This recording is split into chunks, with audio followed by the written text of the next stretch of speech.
लगे हुए हैं। घर घर जा करके समझाने का काम, चाहे हमारी आशा वर्कर्स हैं, आंगनवाड़ी बहनें हैं, वो सब जा करके कर रही हैं। जन जागरण का काम करने से ही लोगों में लगता है कि हाँ, हमारा प्रशासन सहयोग कर रहा है। हमने इन कर्मचारी यूनियन के माध्यम से अपने सब कर्मचारी भाई बहनों का धन्यवाद भी किया है, और कर्मचारी यूनियंस ने हमको एक विश्वास भी दिलाया है कि ऐसे संकट की घड़ी के अंदर हमारे जितने कर्मचारी हैं वो सरकार के साथ खड़े हैं, क्योंकि ये संकट अपने आप में एक बहुत ही ऐसा विषय है जो पहले कभी किसी ने देखा नहीं। ऐसे अवसर पर हमारा हरियाणा का पूरा परिवार सब मिल करके इसको जड़ से उखाड़ फेंकने के लिए प्रतिबद्ध है। कर्मचारी उसमें अग्रणी हैं।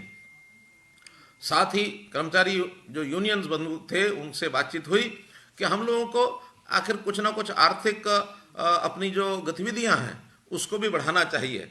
प्रधानमंत्री जी ने भी आह्वान किया था कि 20 अप्रैल को हमको अपनी गतिविधियां ये बढ़ानी है, और इन गतिविधियों को बढ़ाने के लिए जितने भी छूट हमने पहले दी थी उस छूट को और थोड़ा बढ़ाने का भी काम हम लोग कर रहे हैं। तो उस छूट को बढ़ाने के लिए हमने जो अभी तक निर्णय किए हैं उनमें से कुछ निर्णय आपके सामने मैं रखना चाहूँगा।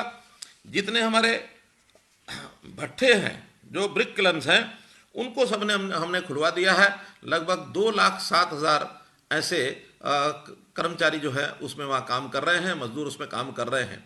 ऐसे ही जो उद्योग हैं उनको भी MHA की गाइडलाइंस, गृह विभाग मंत्रालय की जो दिशा निर्देश है उनके अनुरूप खोलने का काम हमने किया है। और हमारा एक अनुमान है, एक आंकड़ा है कि लगभग 5.5 लाख मजदूर और कर्मचारी वो 20 अप्रैल के बाद काम में लग गए हैं। लेकिन कल से ही इसका जो तीसरा फेज है इसको भी हमने शुरू करने के लिए कह दिया है। इसमें पूरे प्रदेश को 2 हिस्सों में बांटा है। एक 15 जिले वो हैं जहाँ कोरोना का प्रभाव कम है, 7 जिले ऐसे हैं जिनमें कोरोना का प्रभाव पिछले महीने में, अप्रैल के महीने में वो ज़्यादा बढ़ करके दिखा है। जिन 7 जिलों में गुरुग्राम, फरीदाबाद और इसके साथ पलवल, नूह जिला, सोनीपत, पानीपत और पंचकुला, ऐसे 7 जिले हैं। तो इन 7 जिलों में हम योजना अपनी ब्लॉक अथवा टाउन के हिसाब से बनाएंगे। शेष 15 जिलों में पूरे जिले के हिसाब से ही हम उस योजना को सारे को रखेंगे। सबसे पहले इसके अंदर सोशल डिस्टेंसिंग, इसका पूरा ध्यान रखा गया है। और सोशल डिस्टेंसिंग के नाते से जितने भी इन सीटू उद्योग हैं, अर्थात कर्मचारी उद्योग के स्थान पर उसी परिसर में रहते हैं, दिन रात वहीं काम भी वहीं करते हैं, रहने का स्थान भी उनका वही है, वहाँ सभी कर्मचारियों को कार्य करने की छूट होगी, उसके अंदर सब लोग काम करेंगे। शेष IT क्षेत्र के अंदर 33%, यह हमने 33% की छूट उनको दी है कि 33% कर्मचारियों के साथ अपना उद्योग चलाएं।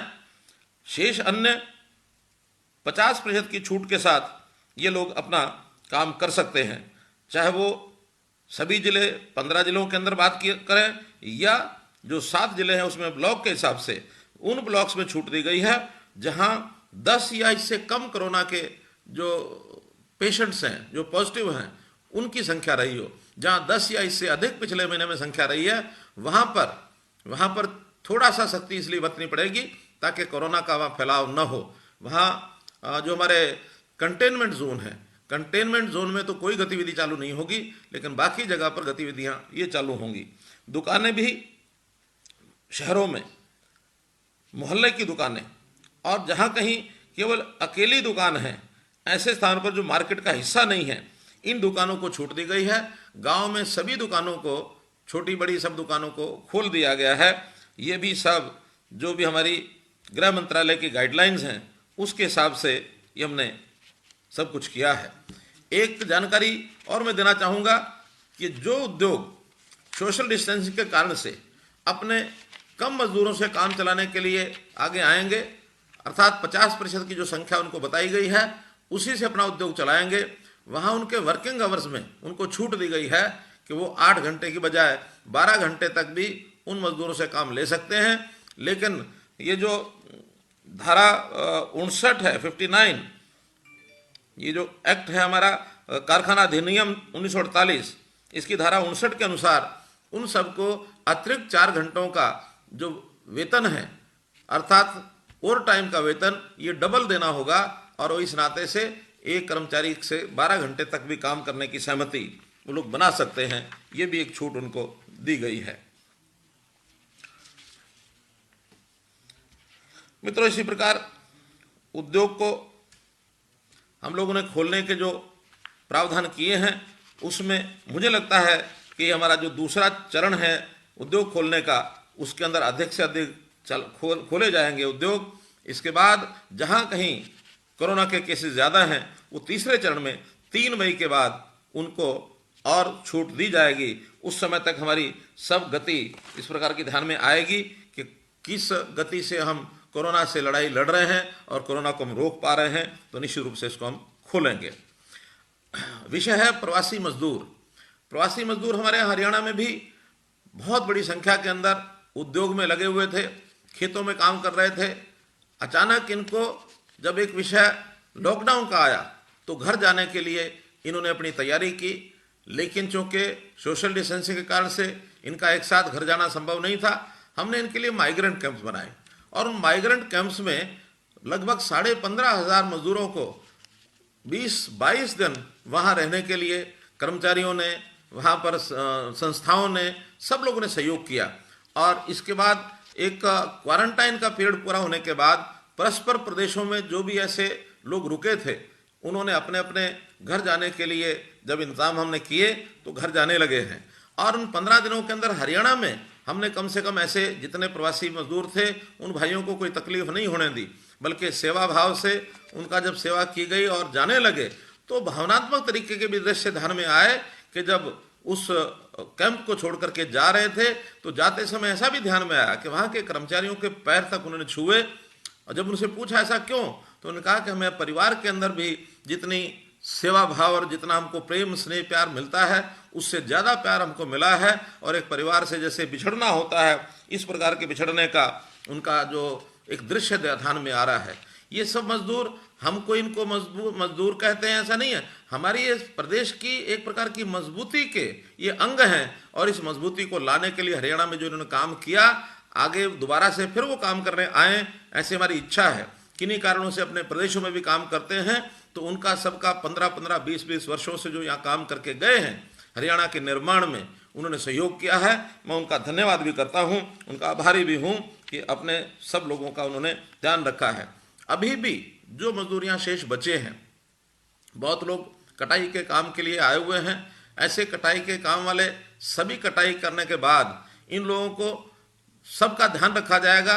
जब भी कोई उचित अवसर आएगा तो इनको इनके घरों में वापस भेजा जाएगा। जब तक इनको यहाँ रहने के लिए कहा जाता है तब तक यहाँ रहें। इनकी सबकी व्यवस्था, इनके भोजन की, खाने की, पीने की सब व्यवस्थाएं यहाँ उनको उचित ढंग से की जाएंगी, एक परिवार की तरह की जाएंगी। हमारे ये अपने अंग हैं, हमारे हरियाणा के जैसे लोग होते हैं वैसे ही हमारे लिए ये भाई हैं। भ्रातृभाव से हम लोग उनकी सेवा करेंगे, किसी प्रकार की चिंता इनको नहीं करनी चाहिए, ऐसा मैं इनको इस बात का विश्वास दिलाता हूँ। मित्रों, हरियाणा में चूँकि हमको पता है कि हमारी आर्थिक स्थिति, इस आर्थिक स्थिति का एक विषय सबके सामने मैंने खुले रूप से रखा है। आज मैं फिर उस बात को दोहराता हूँ कि हमको हरियाणा में अपने खर्चे कम करने होंगे, हमको अपनी आय किसी न किसी रूप में बढ़ानी होगी। इस आय को बढ़ाने के लिए हमारे जो मंत्रीगण हैं, बाकी सब लोग हैं, जैसे जैसे सुझाव आ रहे हैं उस हिसाब से उन सुझावों के ऊपर हम काम करेंगे। लेकिन एक विषय मैंने जो थोड़ा संकेत किया था कि हम जो अपनी भर्तियां हैं, उन भर्तियों में यूनिवर्सिटीज़ के अंदर जहां आवश्यकता नहीं है वहीं नहीं करेंगे, बाकी जगह आवश्यकता जहां है उनकी भर्तियां चालू रहेंगी। और प्रदेश में भी जो भर्तियां हमने की हैं, अगर हम पिछले 5 साल 6 साल का हिसाब लगाते हैं तो इन 5-5.5 साल के अंदर हमारी अभी तक 73,500 भर्तियां ये हमारे स्टाफ सिलेक्शन कमीशन और हरियाणा पब्लिक सर्विस कमीशन से के कारण से हुई हैं। और अभी भी 12,500 ऐसी भर्तियां हैं जिनकी परीक्षाएं हो चुकी हैं, रिजल्ट आना शेष है। यदि रिजल्ट आया है तो उनकी काउंसलिंग करनी है, स्क्रीनिंग करनी है, वो शेष है। ये सब काम जो पाइपलाइन में है ये पूरे के पूरे होंगे, इनको किसी को रोका नहीं जाएगा।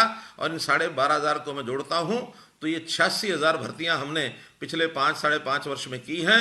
और ये हमने कभी भर्तियों के कारण किसी कारण से रोका नहीं है। जो खाली पोस्ट हैं, जितनी भी आवश्यकता है, उनको सबको हमने किया है। लेकिन अगर पिछले हमारे 6 साल से पहले 10 साल का हिसाब मैं लगाता हूँ तो चाहे स्टाफ सिलेक्शन कमीशन है, पब्लिक सर्विस कमीशन है, 10 साल के पूरे कार्यकाल में भी 86,000 भर्तियां हुई थी।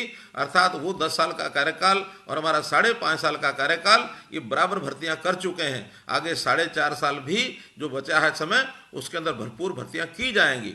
लेकिन वर्तमान समय ऐसा है, जब सोशल डिस्टेंसिंग है, जब ट्रांसपोर्ट के साधन बंद हैं, परीक्षाएं हम करा नहीं सकते हैं। हमारे तो जो स्कूल के विद्यार्थी, कॉलेज के विद्यार्थी, +2 के विद्यार्थी, इनकी परीक्षाएं वो सब शेष हैं और इस एक विशेष परिस्थिति के कारण से उनकी परीक्षाएं भी हम करा नहीं पा रहे हैं। इनकी परीक्षाएं कराने का अवसर जैसे हमें मिलेगा, जैसे ही वातावरण अनुकूल होगा, सब स्थितियां ठीक होंगी। केवल उस समय तक ही ये प्रतिबंध रहेगा जब तक ये परिस्थितियां ठीक नहीं होती हैं। परिस्थितियां ठीक होने के बाद ये सब काम निश्चित कराएंगे। आप अपने घर पर बैठ करके, जो ऐसे बंधु अपने किसी इंटरव्यू के लिए, अपनी किसी परीक्षा के लिए, जॉब के लिए तैयारी करना चाहते हैं, भरपूर समय है, वो इसकी तैयारी करें और इसके कारण से उनको किसी प्रकार का ये कोई कठिनाई नहीं आएगी। मित्रों, क्योंकि समय ऐसा विशेष है, इस समय विशेष में हम लोग, सब लोग कुछ ना कुछ अपने बंधन अगर अपने ऊपर लगाएंगे तो मैं समझता हूँ कि बहुत लाभ मिलने वाला है। मैं तो एक ही बात हरियाणा सरकार की ओर से कह सकता हूँ कि जब मैंने अपने मित्रों से, साथियों के सामने सब विषय रखे तो उन्होंने इसको बखूबी सहयोग करने का जो एक प्रकार से संकल्प दोहराया, जिसके कारण से मुझे बताते हुए आपको संतोष हो रहा है कि सभी 90 विधायक, उसमें 13 मंत्री हैं, 77 MLAs हैं, उन सब लोगों ने अपनी 1 महीने की तनख्वाह, सैलरी, ये पूरी की पूरी कोरोना रिलीफ फंड के अंदर ये डाल दी थी। और न केवल इस 1 महीने की सैलरी उन्होंने दी है, बल्कि आगे 1 साल अर्थात अप्रैल से लेकर अगली मार्च 2021 तक पूरे 1 वर्ष 30% सैलरी का अपना कट लगवा दिया है कि ये 30% की सैलरी हमारी कम कर दी जाए ताकि सरकारी खर्चों को कम किया जाए। मंत्री बंधुओं से जब अलग से बातचीत हुई तो उन्होंने कहा कि हमारे पास जो डिस्क्रिशनरी कोटा है, जो हम समय समय पर अपने हाथ में लेकर के खर्च करते हैं, ऐसी राशि जो 100 करोड़ रुपए से ऊपर है, उसमें से सब बंधुओं ने ये विचार किया कि हमको इस राशि को कम करना चाहिए।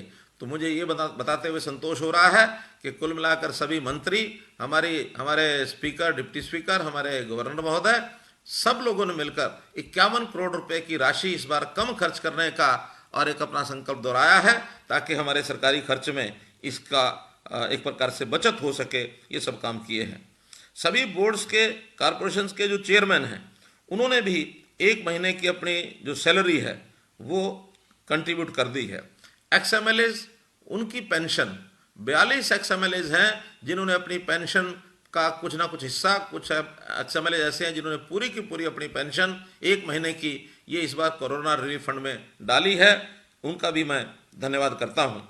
तो इस प्रकार से हमारे राजनीतिक लोगों ने कुल मिलाकर करोड़ों रुपए का कोरोना रिलीफ फंड में या सरकारी धन के अंदर जो एक प्रकार से बचत कराई है, उनका भी मैं बहुत धन्यवाद करता हूं।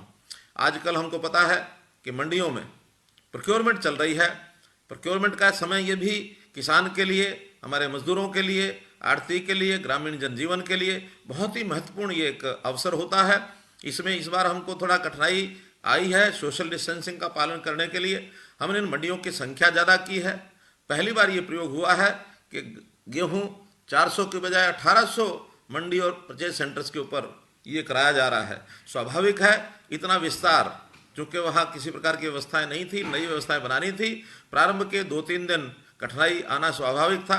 संयोग से वर्षा बीच में आई, ओले भी कई जगह पड़े, उसके लिए भी हमको सब कुछ संभाल करके अपनी व्यवस्थाएं ठीक करनी थी। कुछ आड़तियों के साथ भी हमारा एक विवाद हुआ था, बाद में उसको सुलझा लिया गया और उस सारे विषय को ठीक करते हुए हमारी प्रोक्योरमेंट बहुत ठीक प्रकार से चल रही है। अभी तक सरसों कुल मिलाकर 3,20,000 मीट्रिक टन ये खरीदी जा चुकी है। इसी प्रकार गेहूं 30 लाख से ऊपर मीट्रिक टन ये मंडियों में आ चुकी है। सरसों की पेमेंट प्रारंभ हो चुकी है। 527 करोड़ रुपए की पेमेंट दी जा चुकी है, जो 47,000 किसानों को मिली है। गेहूं की ये जो पेमेंट है वो आज शुरू कर दी जाएगी। आने वाले 2 दिनों में जिन लोगों ने गेहूं 3 दिन पहले बेची है, उन सबको गेहूं का पैसा ये मिल जाएगा। और इस प्रकार से इस सारे विषय को सारे सुचारू ढंग से हम लोग आगे करेंगे। मुझे एक ही बात आप लोगों को कहनी है कि ये समय बहुत विशेष प्रकार का समय है। इस समय में जैसा हम जानते हैं कि जब भी कोई चलती हुई गाड़ी रुकती है, रुकने के कोई भी कारण हो सकते हैं, लेकिन जब उसको शुरू किया जाता है तो जब शुरू करते हैं तो गाड़ी एक साथ एकदम नहीं दौड़ती है। उसको प्रारंभ करने के लिए स्टार्ट करना पड़ता है। स्टार्ट करने के बाद उसका पहला गियर, दूसरा गियर, तीसरा गियर, गरारी में गरारी फंसते चली जाती है, गियर बढ़ते चले जाते हैं, पहिए अपनी गति पकड़ते चले जाते हैं, और जब सब पहिए गति पकड़ते हैं, गाड़ी आगे बढ़ती है, तो 5वें गियर तक गाड़ी फुल स्पीड में आती है। हम भी कुल मिलाकर के इस कोरोना के कारण से जो हमारे सारे सिस्टम को, पूरे समाज को एक ब्रेक लगा था, एक थम सी गई थी जिंदगी। जिंदगी थमी, यानी एक प्रकार से इसको कहना चाहिए कि हमारी जिंदगी यानी थमी है, ये बंद नहीं हुई है। इस थमी हुई जिंदगी को एक रुकी हुई गाड़ी की तरह आगे जैसे चलाया जाता है वैसे हम चलाएंगे। अब आज ये मान के चलें कि जैसे 20 अप्रैल को हमने अपने उद्योग के कुछ आर्थिक गतिविधियों के खुलने का प्रबंध किया था, उस समय मानो पहला गियर लगाया था, तो आज ये मान के चलो कि कल से हम दूसरे गियर में आए हैं, और ये लगातार बढ़ते बढ़ते हम आशा करते हैं कि 3 मई को लॉकडाउन का कोई ना कोई चाहे समाप्त होगा और नहीं समाप्त होगा तो लॉकडाउन रखते हुए भी जो इसमें छूट दी जाएगी उस छूट के हिसाब से हम आगे बढ़ेंगे और हम अपनी ज़िंदगी को पटरी पर लेकर के आएंगे। इसको हम ऐसा ना समझें कि एकदम ये बंद हो गया, धीरे धीरे चलेगा और पूरी हम अपने इस सिस्टम को ठीक करेंगे। मैं तो यही कहूँगा कि ज़िंदगी जो शेष है, ज़िंदगी जो शेष है वही विशेष है।